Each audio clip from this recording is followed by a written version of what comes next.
Eu jamais imaginei que o momento mais humilhante da minha vida aconteceria na frente de toda a minha família, bem no jantar de Natal. Naquela noite, com todos brindando e sorrindo, meu pai se levantou para fazer um discurso e anunciou um presente especial para minha irmã mais nova, um presente que, segundo ele, vinha de todos nós. E quando ele tirou do bolso uma chave prateada, eu soube na mesma hora o que eles tinham feito. Eles tinham roubado de mim, da filha que ninguém nunca valorizou, o único bem que conquistei com anos de trabalho e sacrifício. Mas o que eles não esperavam era que, naquele instante, eu deixaria de ser a filha rejeitada, e me tornaria a única pessoa capaz de derrubar tudo o que eles construíram. Quer saber como tudo virou contra eles? Então escute até o fim. Olá, seja bem-vindo ao canal Histórias Surpreendentes. Curta e se inscreva nesse canal, aproveite e ative as notificações. Comente aqui de qual cidade você está assistindo, vou adorar saber e deixar um coração no seu comentário. Eu nunca fui a filha favorita. Durante toda a minha vida, meus pais deixaram claro, mesmo sem dizer uma única palavra, que a estrela da família era minha irmã mais nova, Laura. Eu era apenas o acidente, a filha que custava tempo, esforço e dinheiro.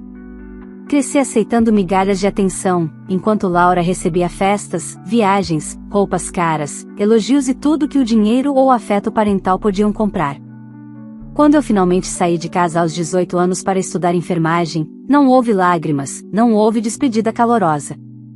Minha mãe apenas disse: "Não faça drama, você escolheu essa vida." E meu pai completou: "Só não volte pedindo dinheiro." Então eu aprendi a sobreviver. Trabalhei em 2 empregos enquanto estudava, fiz plantões dobrados, trabalhei em feriados, réveillons e carnavais enquanto minha família publicava fotos sorrindo em resorts. Cada centavo que eu ganhava era guardado com precisão. Quando finalmente consegui financiar meu apartamento na Vila Mariana, em São Paulo, foi o primeiro momento em que senti que minha vida tinha algum valor. Era pequeno, mas era meu. Conquistado com o suor que ninguém nunca reconheceu. Com o tempo, minha relação com meus pais e com Laura se tornou cordial, mas distante. Eles me procuravam quando precisavam de algo, dinheiro emprestado, ajuda médica, caronas, mas nunca estavam presentes quando eu precisava. Mesmo assim, eu insistia em tentar manter algum vínculo, talvez porque, no fundo, eu ainda desejava ser amada por eles. Hoje percebo o quanto isso me custou. Naquela noite de Natal, eu aceitei o convite deles por pura esperança infantil. Talvez, só talvez, depois de tantos anos, minha família finalmente tivesse orgulho de mim. Cheguei ao jantar em uma churrascaria chique no Jardim Paulista, pagada por eles de algo raro. Laura estava radiante, como sempre, com roupas novas, unhas recém-feitas e aquele sorriso de quem nunca conheceu a palavra sacrifício. Meus pais compraram presentes caros para ela, enquanto para mim havia apenas uma caixa simples que eu abri para descobrir um perfume barato. Fingi alegria. Eles fingiram acreditar. Depois da ceia, meu pai se levantou com uma taça de vinho e disse que tinha um presente especial para Laura. Minha mãe sorria com lágrimas nos olhos, emocionada demais para alguém que sempre foi tão fria comigo.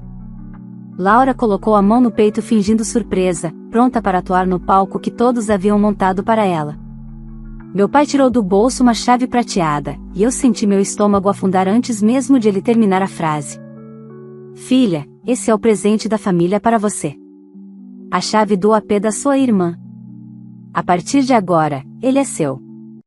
Ouvi as pessoas ao redor suspirarem de emoção, como se estivessem testemunhando um gesto de amor.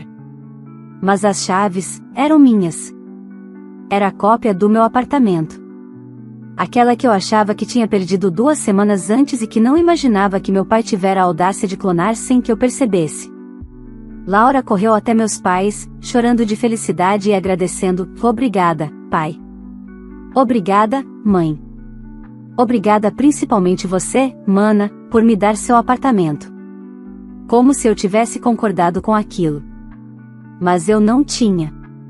E foi naquele segundo que tudo ficou claro: eles nunca me amaram. Nunca me respeitaram. Nunca torceram por mim. Eu era apenas uma fonte de algo a ser tomado quando convinha. Tudo que conquistei lutando, sangrando e sacrificando minha saúde, seria entregue para a princesa da família como se eu fosse inexistente. Levantei-me lentamente, sentindo meu corpo tremer, mas não de medo, de fúria. A sala ficou em silêncio. Vocês estão completamente enganados, eu disse. Esse apartamento é meu. E ninguém vai tirar ele de mim.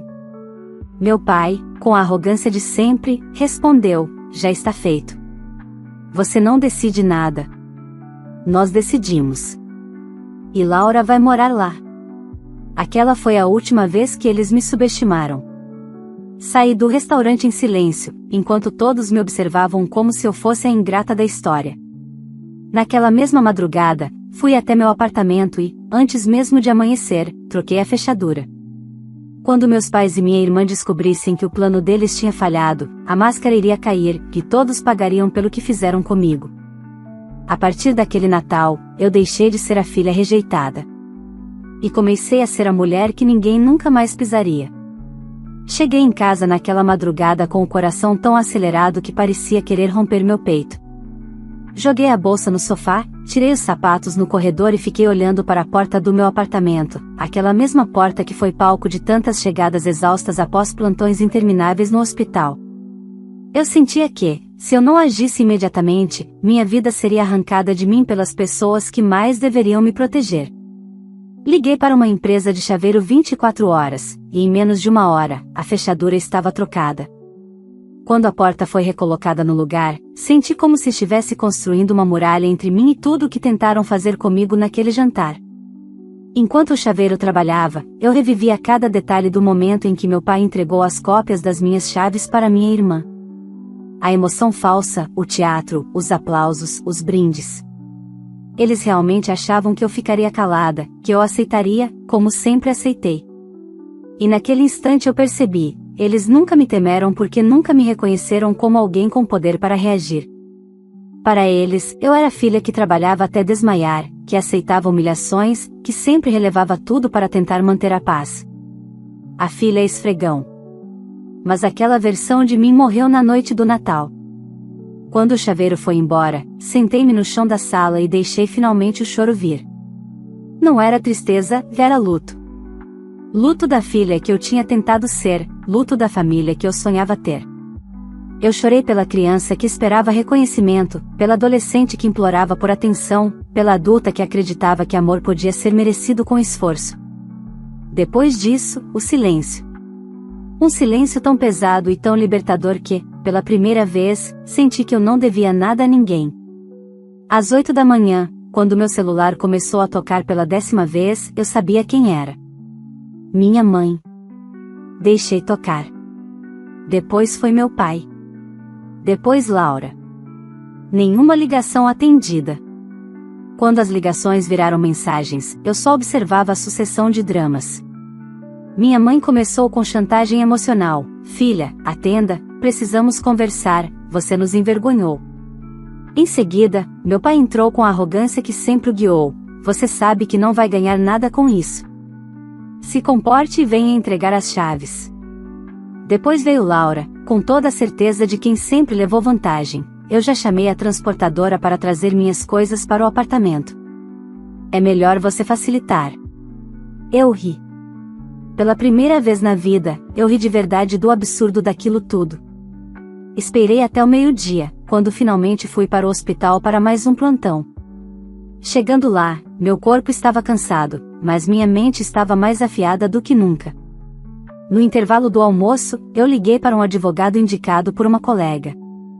Contei tudo, o jantar, a cópia das chaves, a tentativa de tomar meu imóvel. Ele pediu todos os documentos do apartamento, comprovantes de pagamento, contrato e mensagens que pudessem servir como prova do plano da minha família. Eu passei a tarde digitalizando tudo.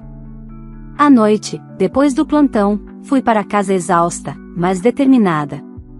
Quando abri meu e-mail, já havia uma resposta do advogado. Meu caso era claro, sólido. O apartamento estava no meu nome, quitado legalmente, financiado com meu trabalho. Ninguém tinha direito àquela propriedade, e qualquer tentativa de tomar o imóvel poderia ser configurada como apropriação indevida, coação e invasão de domicílio. Era tudo o que eu precisava ouvir. No dia seguinte, as ameaças começaram. Mensagens de Laura dizendo que não ia perder aquilo que já era dela. Meu pai dizendo que tinha feito o que era justo. Minha mãe dizendo que eu ia me arrepender de ter transformado o Natal em uma cena deplorável. Eu ignorei todas. Mas quando meu porteiro me ligou dizendo que meus pais e Laura estavam no prédio tentando subir, o sangue gelou. Eles gritavam do lado de fora exigindo entrada. Eu pedi ao porteiro, com a voz calma, que não liberasse ninguém. Ele obedeceu. Minutos depois, ouvi batidas violentas na minha porta. As vozes deles ecoaram pelo corredor. A minha mãe chorando, meu pai gritando que eu estava desrespeitando a família, Laura dizendo que aquela era a casa dela. Mas eu fiquei sentada no sofá, imóvel, ouvindo tudo. Eles podiam gritar o quanto quisessem, desta vez, eu não cederia. E, naquele momento, eu soube que o que estava vindo seria bem maior do que uma simples disputa familiar. Porque quando você tira algo de alguém que sempre teve tudo, essa pessoa vira monstro. E eu estava prestes a ver até onde eles iriam para tentar destruir o que eu construí. As batidas na porta cessaram de repente. Por alguns segundos, o silêncio foi tão profundo que eu achei que eles tinham ido embora. Mas então meu pai gritou pelo corredor, com aquela voz autoritária que sempre usou para me reduzir ao silêncio: "Você está brincando com fogo. Se não abrir essa porta agora, você vai aprender do pior jeito." E pela primeira vez na vida, aquilo não me intimidou. Peguei o celular, liguei para o porteiro e pedi que chamasse a segurança do prédio e registrasse a ocorrência no livro interno. Quando meus pais ouviram o porteiro se aproximar, decidiram ir embora, mas não antes de lançar a última ameaça: "Você vai pagar caro por isso." Ninguém vira as costas para a própria família sem consequências. Quando a porta do elevador fechou atrás deles, minhas mãos começaram a tremer. Não de medo, mas de certeza. Eu tinha acabado de abrir um caminho sem volta, e eu ia até o fim. Naquele mesmo dia, o advogado me orientou a registrar um boletim de ocorrência por tentativa de invasão e assédio. Quando cheguei à delegacia, senti vergonha pela primeira vez desde o jantar. É doloroso admitir que você precisa da polícia para se proteger das pessoas que te deram a vida. Mas eu fui. Sentei diante do escrivão e contei tudo, palavra por palavra. Quando terminei, ele respirou fundo e disse: "Filha, infelizmente isso acontece mais do que você imagina. Gente boa que a família destrói, você está fazendo certo." Saí dali com o BO nas mãos como quem segura um escudo. No hospital, os dias seguintes foram os mais cansativos da minha carreira. Turnos longos, salas de emergência lotadas, pacientes graves e, no fundo da mente, a guerra lá fora. Uma colega comentou que eu parecia diferente, mais séria, mais fechada. Não era impressão, já era blindagem. Na noite de quinta-feira, Laura finalmente decidiu jogar a próxima carta. Recebi uma notificação judicial informando que ela havia solicitado a reintegração de posse do apartamento, alegando que aquele imóvel havia sido oferecido a ela de comum acordo pela família e que eu teria agido com violência moral ao impedir sua entrada. Quando li aquelas palavras, senti um frio na espinha. Eles estavam dispostos a qualquer coisa, até virar o jogo na justiça com mentiras e manipulação. Passei a madrugada separando documentos e enviando tudo ao advogado: contrato de compra, comprovantes de transferência bancária, imposto de renda, extratos de FGTS usados no financiamento. Ele respondeu com uma calma profissional que me salvou: "A ação dela não tem fundamento. Ela está tentando intimidar você. Eu vou pedir uma liminar para garantir legalmente que ninguém pode se aproximar do imóvel." No dia seguinte, às 8 da manhã, recebi a mensagem mais amarga da minha vida, a mensagem que acabou de vez com qualquer ilusão que eu ainda nutria sobre minha mãe. Ela escreveu: "Sua irmã merece mais do que você. Ela é a verdadeira alegria da família. Nós sacrificamos tudo por ela. Ela merece o apartamento muito mais do que alguém que só pensa em si." Eu reli aquelas palavras tantas vezes que elas ficaram gravadas na minha pele. Não eram apenas agressivas. Eram confessionais. Minha mãe finalmente disse com todas as letras o que eu senti durante toda a minha vida: eu nunca fui amada. Eu estava no hospital quando li. No meio do plantão. E mesmo cercada de gente, eu nunca me senti tão sozinha. Encostei na parede fria do corredor e respirei fundo. Uma parte de mim queria gritar, quebrar alguma coisa, sumir do mapa. Mas eu fechei os olhos e disse para mim mesma, com toda a força que eu tinha, eu não vou deixar eles me destruir. Naquela noite, o advogado me ligou com uma notícia que virou todo o jogo: a liminar foi deferida. A partir de hoje, seus pais e sua irmã estão proibidos judicialmente de tentar entrar no imóvel ou te abordar com intenção de tomar a propriedade. Qualquer tentativa será considerada crime. Quando desliguei, eu chorei.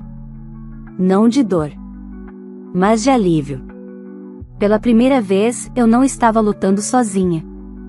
Pela primeira vez, alguém estava dizendo ao mundo que eu tinha valor. Mas eu também sabia que a liminar não encerraria a guerra, ela apenas mudaria o campo de batalha. E eu não estava errada. 2 dias depois, quando voltei do plantão, encontrei o corredor cheio de bilhetes grudados na minha porta. Todos escritos à mão, todos de Laura. Alguns me chamavam de monstro, outros imploravam, outros traziam ameaças veladas.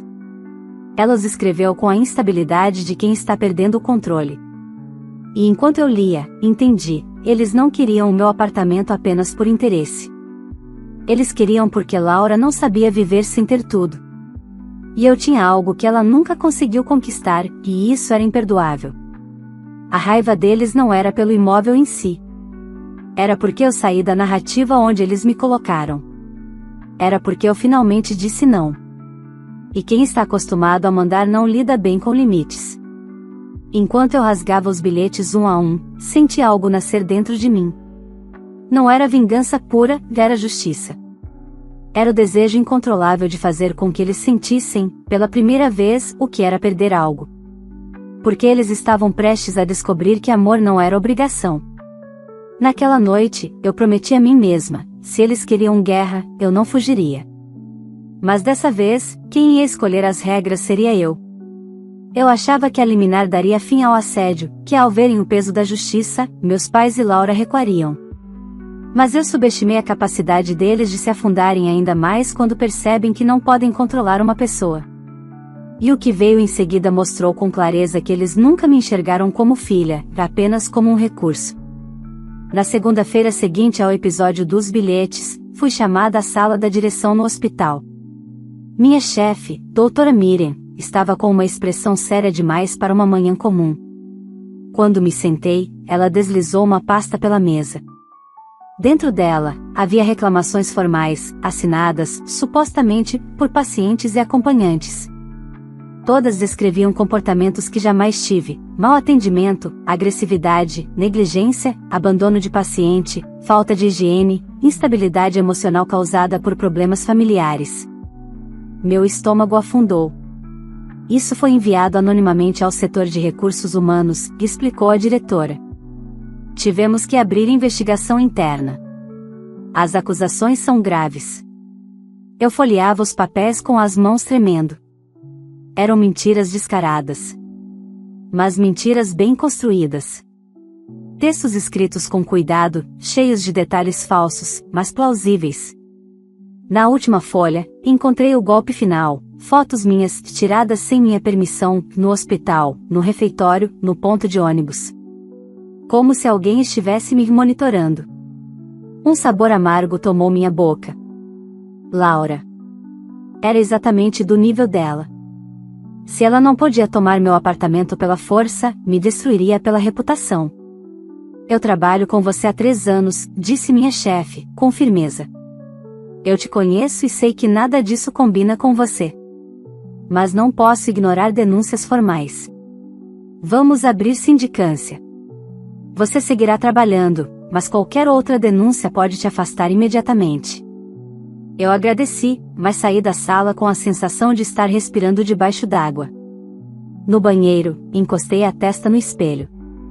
Eu sabia exatamente o que estava acontecendo: meus pais e minha irmã estavam tentando arruinar o único pilar restante da minha vida, meu trabalho.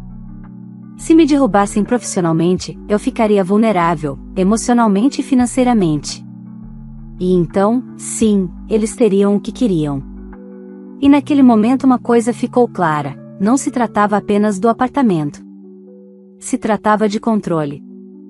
Se tratava de nunca terem suportado ver a filha rejeitada vencer sem eles. Quando cheguei em casa naquela noite, encontrei, dentro da caixinha de correspondência, um envelope rosa. Letra de Laura. Eu queria jogar fora, mas algo me fez abrir. Dentro havia uma carta escrita à mão: você pode ter ganho essa batalha, mas eu sempre fui e sempre serei melhor que você. Você pode ter o apartamento, mas não tem nada além disso. Eu tenho nossos pais. Tenho amor. Tenho reconhecimento. Você só tem paredes. E quando você perder o emprego, vamos ver quanto tempo dura essa sua pose. O papel tremia entre meus dedos. Não era apenas maldade. Era inveja.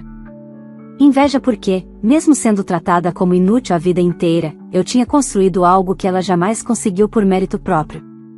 Aquilo tudo não era justiça, não era disputa, era ciúmes puro. Eu poderia ter ignorado. Poderia ter bloqueado, me afastado, tentado viver em paz.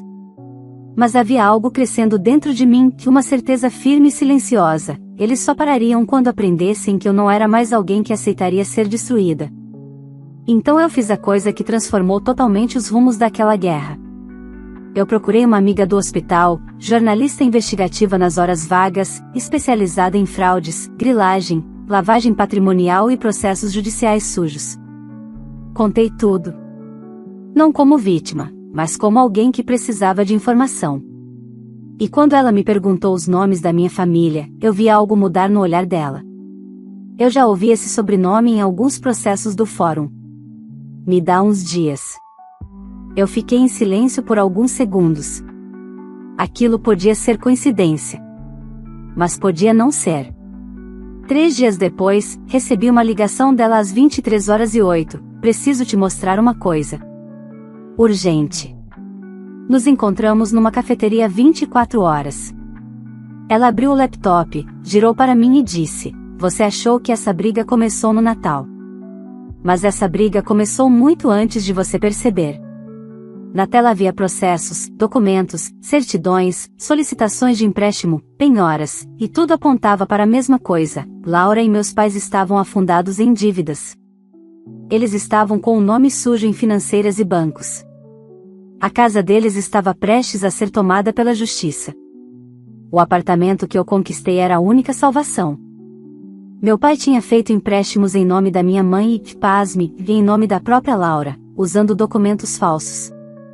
Eles estavam perdidos financeiramente e decidiram que o meu apartamento seria a saída de emergência. Eu senti a respiração falhar. Tudo fez sentido.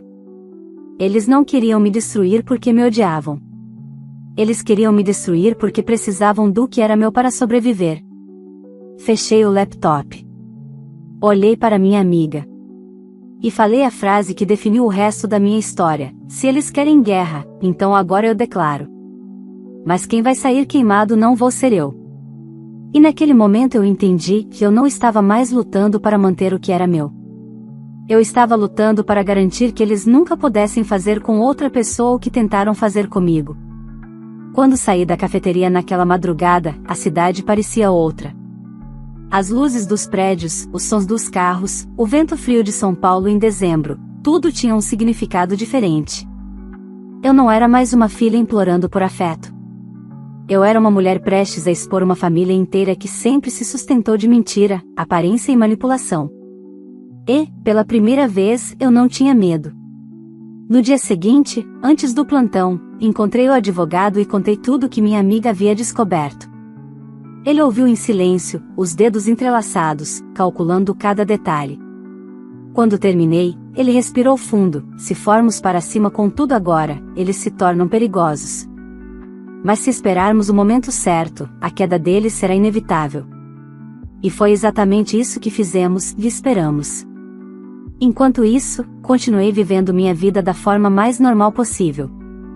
Trabalhando, pagando minhas contas, fazendo plantões, mas com outra postura. Eu estava alerta. Blindada. Fria. Eles já não tinham acesso à minha mente, nem ao meu coração. A cada dia, Novas tentativas de ataque vinham, mensagens do meu pai dizendo que eu era uma ingrata que destruiu a união da família, áudios da minha mãe chorando e me culpando por tudo, histórias de Laura nas redes sociais se colocando como vítima de uma irmã transtornada e egoísta. Mas eu apenas juntava provas, arquivava prints e esperava. Até que um evento inesperado aconteceu, acelerando tudo. Meu chefe me chamou novamente à sala. Quando entrei, ele tinha outra pasta em cima da mesa, mas dessa vez, ele sorriu. A sindicância foi concluída. Ele disse com um alívio quase emocional. Todas as denúncias contra você eram falsas. 2 assinaturas eram idênticas e foram comparadas graficamente. Tentaram arruinar sua reputação com documentos fraudados. Isso é crime, e o hospital vai encaminhar às autoridades. Você está completamente livre. Senti meu corpo desabar na cadeira. Eu não tinha percebido o quanto estava segurando a respiração nas últimas semanas. Choramos juntos, ela segurou minhas mãos e disse: "Você é uma das melhores enfermeiras que eu já tive. Nunca deixe ninguém roubar sua história." Saí do hospital com o peso de uma montanha tirado das minhas costas. E quando peguei o celular para avisar ao advogado, encontrei dezenas de ligações perdidas e mensagens. Algo tinha acontecido. Quando cheguei em casa, recebi a confirmação: meus pais e Laura estavam à beira da falência. O banco entrou com pedido judicial para tomar a casa onde moravam caso a dívida não fosse quitada em 30 dias. A bomba que eu estava esperando tinha explodido, e não fui eu quem acendeu o pavio. E então veio o golpe final, o último empurrão para derrubar o castelo de cartas que eles construíram durante anos. Naquela noite, às 2h38 da madrugada, meu pai me ligou. Atendi, não por vontade, mas por estratégia. "Filha", e ele começou dizendo, com uma voz que nunca tinha usado comigo, "a gente precisa conversar." Pela primeira vez na vida, ele me chamou de filha com sinceridade. Mas não era amor. Era desespero. "Nós estamos em uma situação difícil." Continuou, tentando conter a voz trêmula. "Você sabe que a família é mais importante do que dinheiro." Eu respirei fundo. "O que você quer?" Ele hesitou, como se engolir a própria arrogância fosse doloroso. "O apartamento." Disse de forma crua. "Se você vender e passar metade para nós, resolvemos tudo. Salvamos nossa casa. Salvamos nossa vida." Eu não sei o que foi mais chocante, ele finalmente admitir que queria o apartamento ou ele realmente acreditar que eu faria isso depois de tudo. A resposta saiu da minha boca antes mesmo que eu pudesse pensar: "É impressionante. Vocês não querem me amar. Vocês só querem o que é meu. Isso é injusto." Ele gritou. "Eu sou seu pai. Você deve isso à família." Eu ri. Riso seco, sem humor, que eu não devo nada a ninguém. Eu paguei cada tijolo daquele apartamento com noites sem dormir, com dores nas costas, com plantões quando vocês viajavam para praias. Você nunca me ajudou. Nunca acreditou em mim. Nunca se importou comigo. E agora quer meu esforço para salvar a vida que vocês destruíram? Não. Houve silêncio. Tenso. Profundo. E então ele mostrou quem realmente era. "Se você não fizer isso, você vai se arrepender pelo resto da vida." Eu desliguei. E naquele momento algo dentro de mim apagou, como se um fio que ainda me prendia àquela família finalmente tivesse sido cortado. No dia seguinte, ao chegar no hospital, minha amiga jornalista aguardava na recepção com um dossiê nas mãos. Ela descobriu ainda mais: desvios, golpes bancários, falsificação de assinaturas e até uso ilegal de dados pessoais. Coisas enormes, que explicavam o desespero da minha família. Eles estavam afundados não só em dívidas, mas em crimes. E então eu tomei a decisão que selaria tudo. Entreguei o dossiê ao advogado. "Faça o que for necessário." Eu disse. "Eles escolheram a guerra. Agora vão colher o que plantaram." Ele me olhou com firmeza e respeito. "A partir de hoje, você está protegida. Agora, é a justiça que vai falar por você." Eu saí do escritório com passo firme. O vento da Paulista bateu no meu rosto e, pela primeira vez em toda a minha vida, eu senti que estava caminhando para algum lugar que não dependia de aprovação nem amor.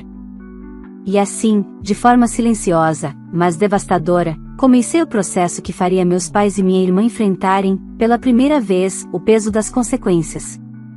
A guerra terminou no jantar de Natal. O acerto de contas estava apenas começando. Quando autorizei meu advogado a mover o processo, eu não imaginava que os desdobramentos seriam tão rápidos. Menos de 3 semanas depois, a justiça concedeu uma decisão que bloqueava bens e contas bancárias dos meus pais e da minha irmã, como medida preventiva diante das suspeitas de fraude. O apartamento deles entrou em penhora. E, pela primeira vez na vida, eles foram obrigados a lidar com algo que nunca conheceram: consequências. Eu não estava presente quando receberam a intimação. Soube pelo advogado, depois pelo condomínio e, por último, pelos sussurros no bairro onde moraram a vida inteira. A família perfeita que adorava posar para fotos fez exatamente o que sempre fez quando a imagem foi ameaçada: fingiu que estava tudo bem. Mas logo a verdade vazou, porque segredos desse tamanho nunca morrem no silêncio. O banco começou a tomar providências. O proprietário do carro de luxo de Laura apareceu cobrando parcelas atrasadas. E as pessoas que sempre os bajularam se afastaram como ratos deixando um navio prestes a afundar. Enquanto isso, minha vida seguia. Eu trabalhava, dormia, comia, respirava e, pela primeira vez, sem o peso emocional de tentar merecer o amor deles. A dor ainda existia, claro. A ferida de ser rejeitada pelos próprios pais não cicatriza da noite para o dia. Mas era diferente agora. Não era mais uma ferida aberta. Era uma cicatriz, viva, mas encerrada. Foi então que a última tentativa de manipulação aconteceu. Numa tarde de domingo, o interfone tocou. O porteiro avisou que minha mãe estava no saguão. Respirei fundo e autorizei que ela subisse. Não porque eu quisesse vê-la, mas porque eu precisava dessa conversa para fechar um ciclo. Quando ela entrou no meu apartamento, parecia menor. Olhos inchados, passos hesitantes. Mas quando começou a falar, reconheci imediatamente a mulher que me criou. Você destruiu nossa família, ela disse, com a voz dura. Seu pai está arrasado, Laura está em depressão. Você conseguiu o que queria? Eu fiquei em silêncio por alguns segundos, observando cada palavra. Não havia um traço de arrependimento. Nada de pedido de desculpas. Nada de reconhecimento do que fizeram. Só acusação. Só vitimização. Eu não queria destruição, respondi. Eu queria respeito. Só isso. Ela riu, um riso nervoso e venenoso. Respeito? Você sempre foi complicada. Sempre foi sensível demais. Nunca foi fácil amar você. Os gritos no jantar de Natal, a humilhação, as chaves, nada doeu tanto quanto ouvir aquilo. Mas foi também libertador. Porque ali estava a verdade nua, despida de máscaras: eu nunca fui amada porque eles nunca quiseram amar. Então eu soltei a pergunta que definia tudo: você teria feito isso com Laura? Ela travou. E naquele silêncio, eu tive todas as respostas que esperei a vida inteira. Não precisava ouvir a palavra não. O silêncio gritou mais alto. Pode ir embora, eu disse com calma. A partir de hoje, vocês não têm mais acesso à minha vida. Ela tentou falar, mas eu interrompi: se voltar aqui, se me procurar, se tentar qualquer contato, eu denuncio. Não é ameaça. É um limite. Os olhos dela se encheram de ódio, não tristeza. E assim ela saiu, batendo a porta, como se ainda tivesse algum poder sobre mim. Mas naquele instante, eu senti algo extraordinário: não doeu. Nada naquela cena teve poder para me ferir. Dias depois, o inevitável aconteceu: o banco finalmente tomou a casa dos meus pais. Tiveram que sair às pressas. Vizinhos comentavam que Laura surtou, que meu pai tentou negociar até o último segundo, que minha mãe chorava dizendo que a família tinha sido destruída pela filha ingrata. Eu ouvi tudo com neutralidade. Não desejo sofrimento para ninguém, mas o destino não está nas minhas mãos. Apenas colhem o que plantaram. Recebi a notícia oficialmente pelo meu advogado, que perguntou se eu queria seguir com a denúncia criminal pela falsificação de documentos e tentativas de fraude. Pensei longamente. Eu poderia mandá-los para a prisão. Eu tinha provas. Eu tinha direito. Mas decidi por outra via, não por pena, mas por sabedoria. Quero apenas que se mantenham longe de mim. Para sempre. E assim ficou registrado em documento judicial. Meus pais e minha irmã foram proibidos legalmente de tentar contato comigo por qualquer meio. Se tentarem, incorrem em crime. A partir daquele dia, eles deixaram de existir na minha vida. Nos meses seguintes, a paz chegou de um jeito silencioso. Não festivo. Não eufórico. Apenas paz. Eu acordava sem esperar uma humilhação. Voltava para casa sem medo de ser traída. Pela primeira vez, meu apartamento realmente era meu, não só no papel, mas na alma. Redescobri coisas simples, o prazer de ouvir minha música favorita na sala, de cozinhar sem pressa, de ver o pôr do sol da sacada depois do plantão. Descobri que a vida existe além da busca por amor de quem não sabe amar. Eu não criei uma ONG. Não construí um projeto grandioso. Não virei heroína da vizinhança. Eu só construí a minha vida, do jeito que sempre sonhei, sem ninguém tentando arrancar o que conquistei. Hoje, aos 32 anos, sou uma enfermeira respeitada, morando no apartamento pelo qual lutei. Tenho amigos que se tornaram minha família. Tenho paz. E, principalmente, tenho amor próprio, que é algo que demorou anos para nascer, mas agora ninguém nunca mais vai arrancar. Não sei onde meus pais e minha irmã estão. Não sei se ainda falam de mim, se me odeiam ou se fingem que eu não existo. E a verdade é que não importa. Porque no fim, eu aprendi a lição mais dura e mais libertadora da minha vida: família não é sangue. Família é quem não tenta destruir você. E se para ter paz eu precisei perder 3 pessoas que nunca me amaram, então não perdi nada. Se você acompanhou essa história até o final, já deve ter percebido que ninguém merece ser pisado, humilhado ou ter seus sonhos arrancados, nem mesmo pela própria família. Agora eu quero saber a sua opinião. Se você estivesse no meu lugar, você faria a mesma coisa? Defenderia o que conquistou com tanto esforço ou tentaria manter o paz a qualquer custo, mesmo sendo injustiçada? Comenta aqui embaixo, eu quero muito saber o que você faria nessa situação. E aproveita e me conta também de qual cidade você está assistindo esse vídeo, porque eu vou passar nos comentários deixando um coração como forma de agradecimento pelo apoio de vocês. Se essa história te prendeu, se te emocionou ou te fez refletir, não esqueça de deixar o like, porque isso ajuda demais o canal a crescer e me incentiva a trazer novas histórias como essa. Se inscreve no canal e ativa o sininho para não perder os próximos vídeos, tem muita história forte, emocionante e cheia de reviravoltas vindo aí. E se você conhece alguém que precisa ouvir essa lição de vida, compartilhe esse vídeo no WhatsApp, nos grupos da família ou com aquela amiga que adora histórias cheias de justiça. Obrigado por estar aqui.